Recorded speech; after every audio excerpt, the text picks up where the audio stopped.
Hey everybody, and welcome back to the Monday Night Wars. This is week 31, May the 6th, 1996. This is the 34th episode of Nitro, but the 30th week they go at it in the Monday Night Wars. Nitro this week lost to Raw for the 5th straight time in a row. Raw got an amazing 4.1 rating, while Nitro got just a 1.9. That's a full 2.2 difference in the ratings, even though through 31 weeks they're basically even with how many times both have won the week. I'll look at the exact number right now. Through 31 weeks, Nitro has 14 wins, Raw has 15 wins, and there's been 2 draws. That's how close it is, even though Raw has won 5 weeks in a row. Again, they had a 4.1 rating. This is the 1.9 rated Nitro, brought to you by Steve McMichael, Bischoff, Heenan, and the dog with McMichael, Pepe, the Chihuahua, who's dressed as a sailor this edition. Nitro begins with Bischoff welcoming everyone to Daytona Beach.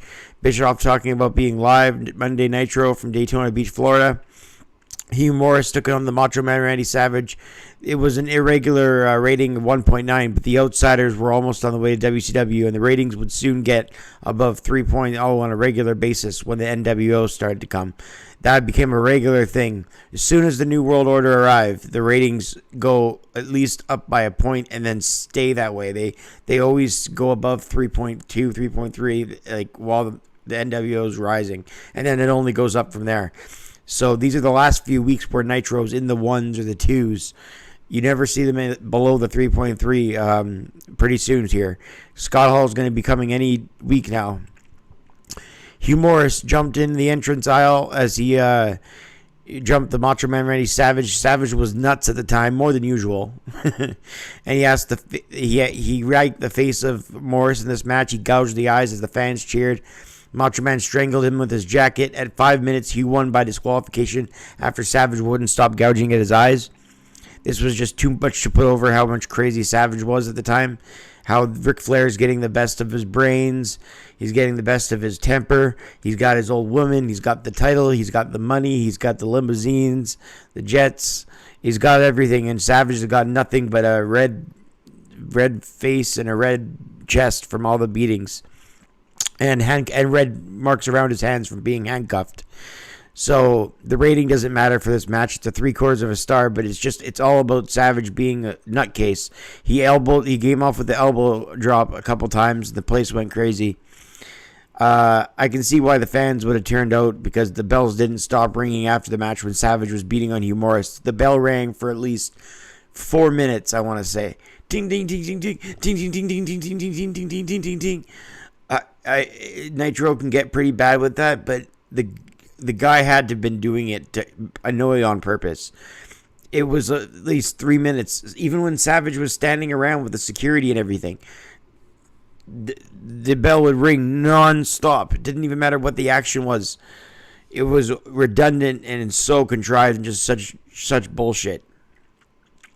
Anyway, the fans cheered on the Macho Man, and he's wild. That's the whole point of the segment. He's crazy. Dean Malenko versus Jushin Thunder Liger with Sonny Ono. Bischoff points out that Liger was on the very first episode of Nitro when he took on Flying Brian.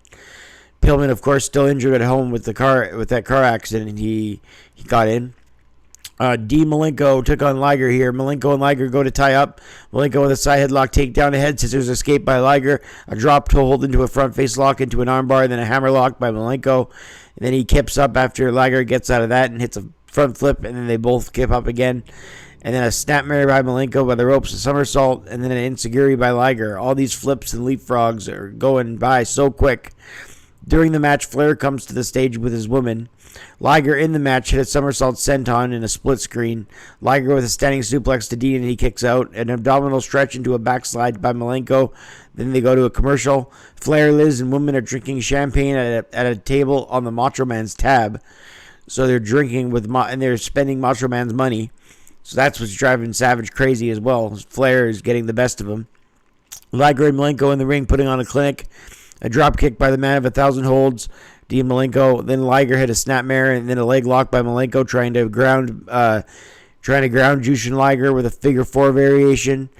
take off his vertical base and make the Liger, the high-flying Liger, keep him grounded. That's what Malenko's strategy is. Same strategy when he faced Rey Mysterio in those classics like Great American Bash, Halloween Havoc, 96. We haven't got to either of those matches yet.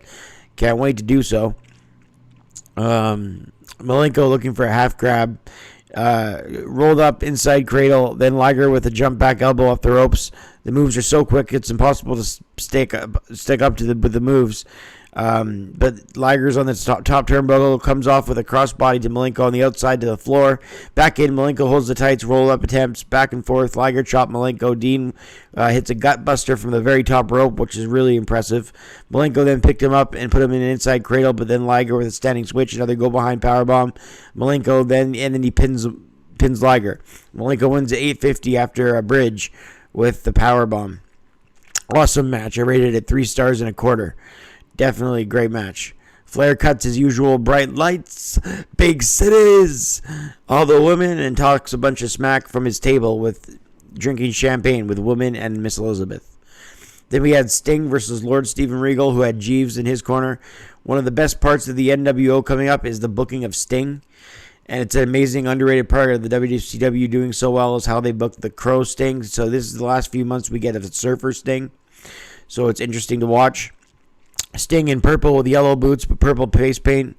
Regal has a chin lock on Sting. Arm drag takedown and clothesline by Sting to Regal. Throws him into the buckle and Sting crashes. Regal went for a pump handle slam but back body drop by Sting. And then Sting hooks a bridge with that back body drop to win at 6:13. Good sequences in this match. A good succession of moves by the Stinger. I rated it at 2 stars. Next up, we had the Giant defending the World Heavyweight title with Jimmy Hart versus Hacksaw Jim Duggan. We were supposed to get Luger in the Giant, but he took a hiatus, so Duggan took his spot. He not a hiatus. He hadn't showed up to the arena, and that's what me and Gene said. Luger hadn't shown up to the arena yet, so Duggan took his spot. I don't think Duggan and Giant is a match anyone dreams of having, but that's what they went with the main event of Nitro here, and you can see why they drew among their lowest of ratings ever with a 1.9. This doesn't go long. Jim Duggan brawling with hard rights, trying to get the Giant off his feet. He tries to lift him even a little bit, but he starts to go down with that. Giant no-sells everything and then chokes Duggan in the corner. Giant then lays his body weight into the corner, backs up while holding the top rope for leverage. Jim Duggan tries to scoop slam the Giant again, but his back isn't letting him. His back hurts, I should say. His size isn't letting him. His back is ending up hurt from that. He's not Hulk Hogan, so he can't slam the Giant. A knee to the back of Duggan in the corner by the Giant. The Giant chokes out Duggan in the corner and then spears him in the corner a few times hard.